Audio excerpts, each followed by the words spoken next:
Thank you very much. It's wonderful to be back in Brussels.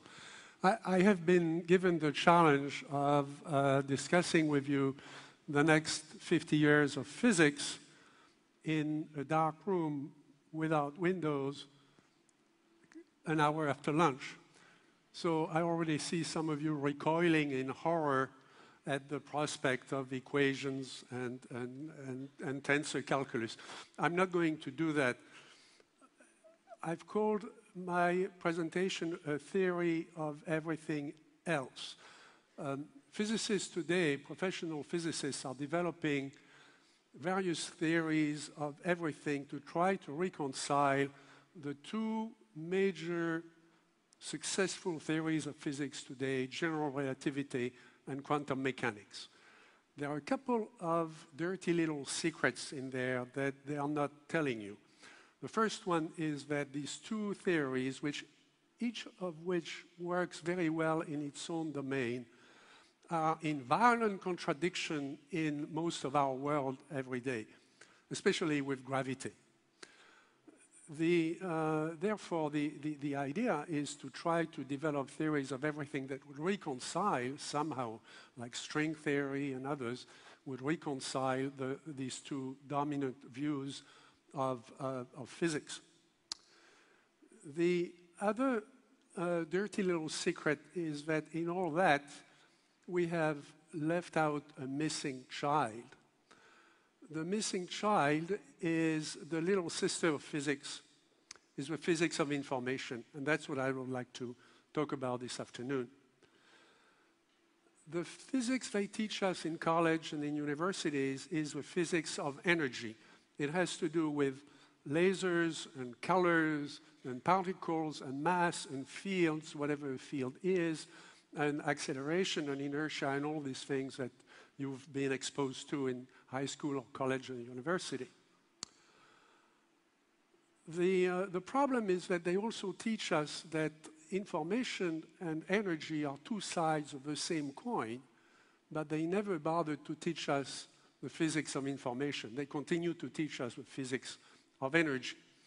Now, going back to the 19th century, James Maxwell, discussing thermodynamics, took a very simple idea that if you pour hot liquid into a cold liquid, there will be an average temperature of the liquid between these two components. The only way to stop that would be for a little demon, Maxwell's demon, to be there and to separate these molecules. But absent this demon, the law of thermodynamics will say the two liquids will mix and will reach an average tepid temperature. Leo Szilard, who was a colleague of Einstein in 1929, went one step further and said for the demon to be able to do this, the demon needs information about which molecules are hot and which molecules are cold. If the demon knows that, then the demon can, in fact, keep the two liquids separated and they will never reach an average temperature. But that means that there is just as much information as there is energy in the system, and that information and energy are, in fact, the two sides of the same coin. So where is the missing sister of physics? The physics of energy has to do, again, with particles and atoms and fundamental forces and mass and entropy and fields and space dimensions, x, y, and z, and t for time, and momentum and inertia and speed and so on. But we never talk about similar concepts on the side of the physics of information, and my argument is that in the next 50 years we will. I should disclose to you, I'm in a field where everybody works on full disclosure, so I might as well confess to you that I dropped out of physics. I passed, I have an advanced degree in physics only because I was good in math, so I could work out the equations and get the answer. But then I dropped out of it for a couple of reasons. First, I could never understand what they meant when they said time was a dimension. They say, okay, there is x, y, and z, so I get that from common experience. And they say, think of time the same way, only in the equation you put a little I in front of t for square root of -1, but don't don't think about that. And then you treat it the same way, and everything works fine. And that's in general relativity and other areas of physics, that's what you do. I could never get that, because in X, I can go this way, or I can go that way. In time, I cannot. I'm not allowed to do that. So we're very good at talking about how time passes. We don't know why time passes. Similarly, we're very good at talking about how things fall down. We don't know why they fall down. And again, this is not something that you've been taught in physics in college. They never said that they couldn't explain those two things. The third thing that disgusted me was particles. We have particles inside the atom, and then we have particles inside the particles. We have particles inside electrons and photons and everything else. And then, since it still doesn't work very well, we have particles of subparticles.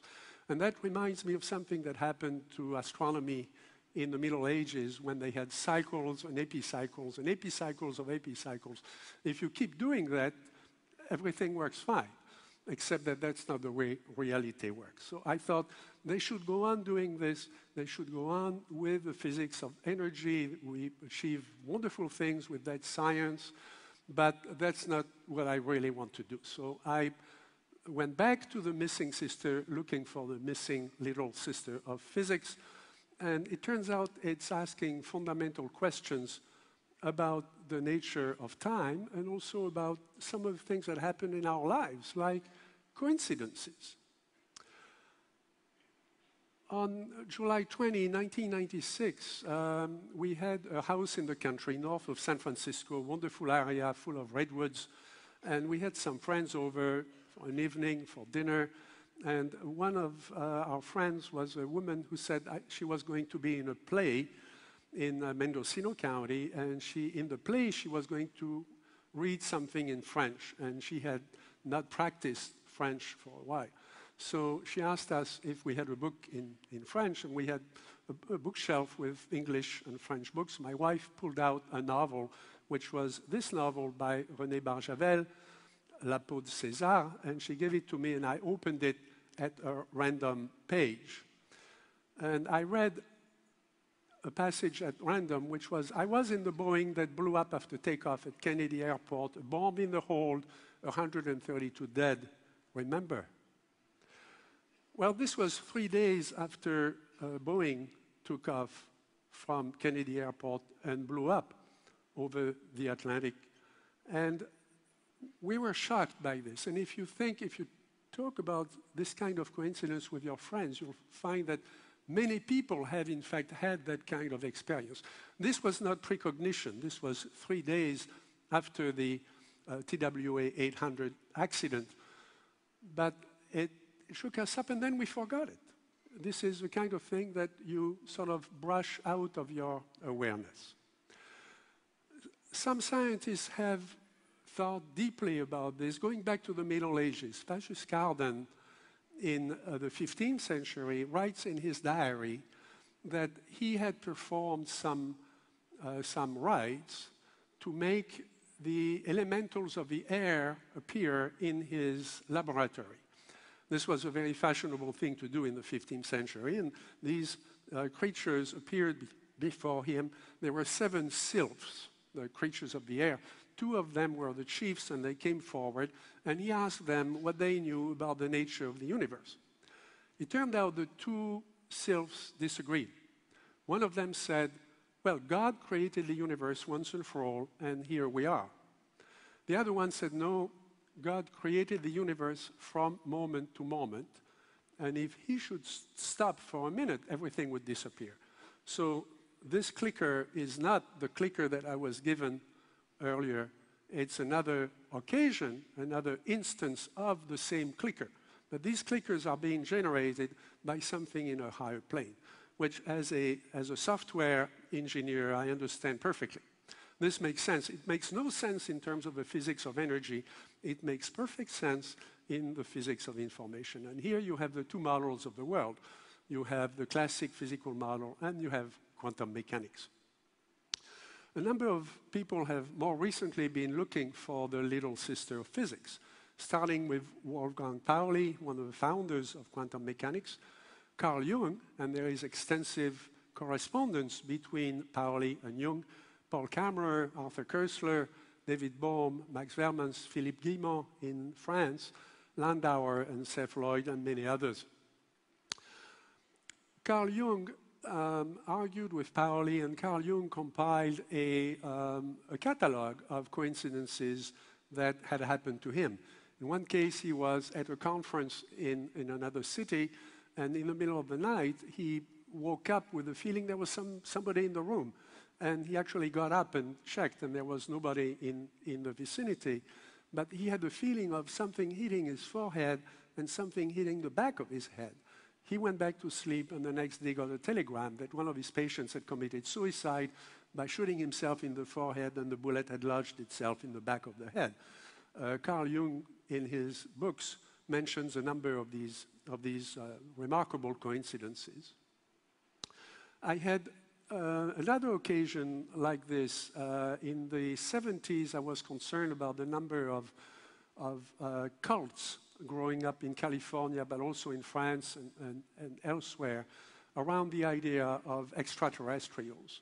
And some of these groups call themselves the Melchizedek cult, or they used as inspiration the biblical figure of Melchizedek. This is a representation of Melchizedek at Chartres Cathedral, which is very beautiful.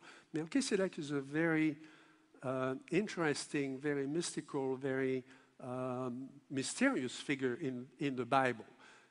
He's a very powerful figure because he initiated Abraham and actually was the origin of all three religions of the book, the Islamist, the Jewish, and the Christian religion. I was going to an interview in Los Angeles, took a taxi at random from the flow of traffic, got to my interview. When I got home, I looked at the receipt from the driver, and the receipt was signed Melchizedek. Now that got me on a strange series of thoughts. At the time, there was research going on at Stanford Research Institute on parapsychology. I was part of that program, the program of remote viewing. Uri Geller was there. Uri Geller thought that he could communicate with extraterrestrials on board a platform called Huva, and that he was getting communications from them, which enabled him to do what he was performing in our laboratory. I thought, well, this seems to be the same kind of communication. Something is communicating with me. And over the next several weeks, I did a number of experiments, and I convinced myself that these coincidences, some of them mean something powerful, as Jung said. Others mean absolutely nothing. It's just the way the world is organized. So let's go back and do a little bit of software thinking. If you have a small library, this is the Library of Congress, 33 million books. 33 million books is nothing. I mean, that's what Facebook does in one afternoon. Today, Google is getting 35 hours of video per minute uploaded to the YouTube site. So if you have a small library, you can still work with coordinates. You have shelves, and you have vertical stacks, and so you have X, Y, and Z, and that works fine. If somebody sends you 10,000 books, you can push the existing books a little to insert the new books. If you have enough staff people at your disposal, it works fine. If you have a modern library which looks like this is Google, this is Facebook, this is Twitter. You can't do that anymore. You can't use dimensions. You sprinkle the information that comes in statistically in virtual memory, in an infinite virtual memory. And then you have a hashing code that enables you to get it back when somebody asks a question of Google. And the result is statistical. Some of it means something, some of it means nothing. This is now starting to be mainstream physics. Dr. Guillemot in France is a CNRS physicist, and in his latest book, La Route du Temps, The Road of Time, He argued that synchronicities are caused by a double causality.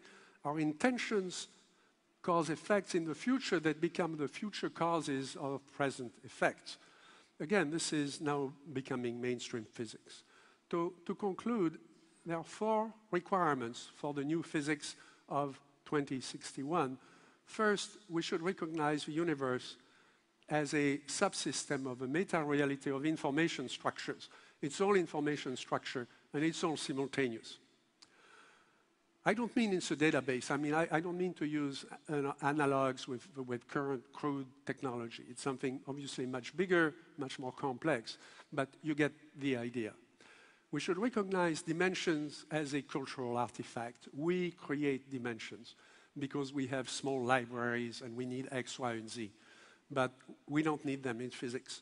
So we should do away with the concept of dimensions in the physics of the future. The present is overdetermined. As Guillemot says, it's determined from the past and it's determined from the future. And finally, consciousness is generating the impression of space and time. That's what space-time is. It's consciousness traversing associations in this world of information and creating the illusion of space and time. So my proposal to you is that we let physicists continue with the physics of energy. They do that very well. They will eventually have a way of reconciling relativity with quantum mechanics. Let's go on and look for the missing sister. Thank you very much.